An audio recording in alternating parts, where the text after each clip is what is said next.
Hey everyone, নমস্কাৰ সকলোলৈ। আপোনালোকৰ মাজলৈ অন্য এটা ইম্পৰ্টেণ্ট আপডেট লৈ আহিছোঁ। যিসকলে post basic BSc nursing entrance এক্সামিনেশ্যনৰ ফৰ্ম ফিল আপ কৰিছিলে, তাৰ বহুত সংখ্যক কেণ্ডিডেটে এপ্লিকেশ্যন ফিটো পে'মেণ্ট কৰা নাই। চ' Srimanta Sankardeva university of health ছায়েন্সে এখন ন'টিচ আপোনালোকৰ মাজলৈ লৈ আহিছে, যিখনত স্পষ্টভাৱে লিখা আছে যে বহুত সংখ্যক কেণ্ডিডেটে এপ্লিকেশ্যন ফিটো পে' কৰা নাই। চ' আপোনালোকৰ বাবে এটা ডেট লৈ আহিছে 18/7/2026। যিসকলে এতিয়ালৈকে ফিটো পে'মেণ্ট কৰা নাই তেওঁলোকক 18 জুলাই 2026ৰ আগত পে' কৰিবলৈ দিছে। আৰু যদিহে আপোনালোকে পে'মেণ্টটো 18 তাৰিখৰ আগত নকৰে তেন্তে আপোনালোকৰ এডমিট কাৰ্ডখন এভেইলেবল নহ'ব। ইয়াত তাৰিখটো দি দিছে, এডমিট কাৰ্ড এভেইলেবল হোৱাৰ তাৰিখটো হৈছে 28/7/2026। চ' আপোনালোকে এডমিট কাৰ্ড 28 তাৰিখত ৰিলিজ হ'ব, চ' এভেইলেবল হ'ব।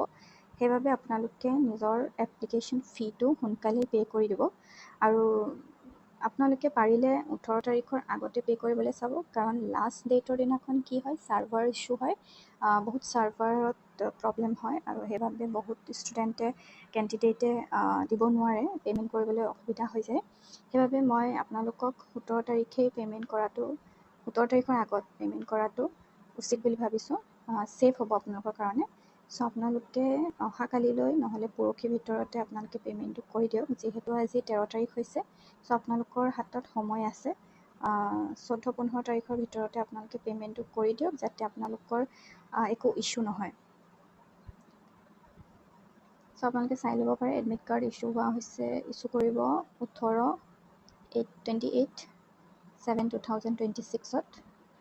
আৰু যিসকলে এপ্লিকেশ্যনটো আপোনালোকৰ পষ্ট বেচিক BSc নাৰ্ছিং এণ্ট্ৰেন্সটো ফৰ্ম ফিল আপ পে'মেণ্ট ভালছে কৰিলে, তেওঁলোকে আকৌ পে'মেণ্ট কৰিব দৰকাৰ নাই। আগতে 26/2026ত এক্সামটো হোৱাৰ কথা আছিল, বাট এতিয়া পষ্টপন কৰিছে। চ' এতিয়া এক্সামটো হ'ব আপোনালোকৰ 2 আগষ্ট 2026। ডেটটো মনত ৰাখিব সকলোৱে।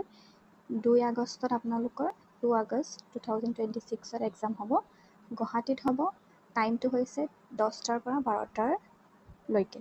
চ' 10 AM to 12 PM গুৱাহাটীত আপোনালোকৰ এক্সামটো অনুষ্ঠিত কৰা হ'ব। যিসকলে এতিয়ালৈকে ফিটো পে'মেণ্ট কৰা নাই তেওঁলোকে সোনকালে ফিটো পে'মেণ্ট কৰি দিয়ক, যাতে আপোনালোকৰ এডমিট কাৰ্ড ওলাওঁতে একো অসুবিধা নহয়। চ' যদি আপোনালোকৰ কিবা অসুবিধা থাকে এই ন'টিচখন ৰিলেটেড, আপোনালোকে কমেণ্ট ছেকশ্যনত মোক সুধিব পাৰে। মই যিমান পাৰোঁ আপোনালোকক চেষ্টা কৰিম হেল্প কৰিবলৈ।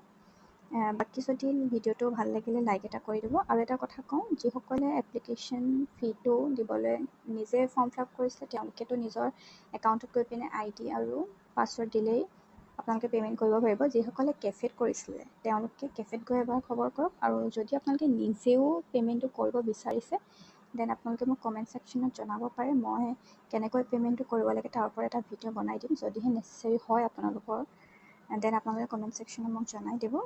চ' আজিলৈ ভিডিঅ'টো ইমানেই আছিলে। যদি ভাল লাগিছে আপোনালোকে লাইক এটা কৰি দিব। Thank U.